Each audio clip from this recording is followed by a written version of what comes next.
అలాగే మన నర్సాపూర్ శాసనసభ్యురాలు పెద్దలు గౌరవనీయులు 2 నిమిషాలు. నమస్తే అందరికీ నమస్కారం.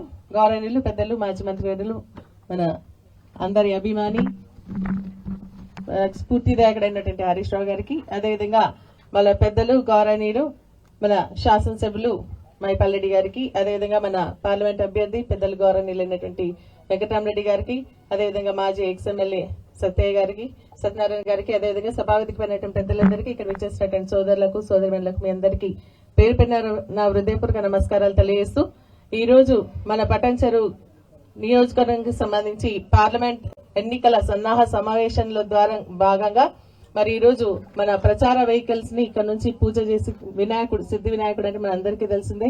మనం బాగా నమ్ముకున్నటువంటి దేవుడి దగ్గర మనం ఈ కార్యక్రమాన్ని ప్రారంభించుకుంటే అంతా విజయమే జరుగుతుందని ఒక ఆశాభావంతో, ఆ భగవంతుని పైన మరి నమ్మకంతో ఇక్కడి దాకా రావడం జరిగింది. మనకంతా శుభమే జరుగుతుందని చెప్పేసి నేను రాసిన మన పెద్దలు హరీష్ రావు గారు మాట్లాడిన తర్వాత నేను మాట్లాడాను. కానీ ఈ కష్టకాలంలో మనం అందరం కూడా, ఎందుకంటే మన పైన ఎన్నో ఇబ్బందులకు గురి చేసినప్పటికీ కూడా మనందరం గట్టిగా నిలబడాల్సినటువంటి అవసరం ఉంది. మన పార్లమెంట్ అభ్యర్థిని గెలిపించుకోవాల్సినటువంటి అవసరం ఉంది. మన పార్లమెంట్ అభ్యర్థి సంగతి కూడా అందరికీ తెలిసిందే. మరి అదేవిధంగా మన శాసనసభ్యుల గురించి కూడా మీకు తెలిసిందే. అందరం కష్టపడదాం, మన ఎంపీని గెలిపించుకుందాం.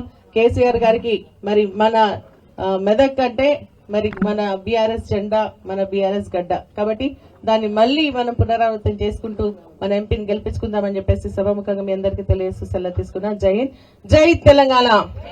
కేసీఆర్ గారి నాయకత్వం.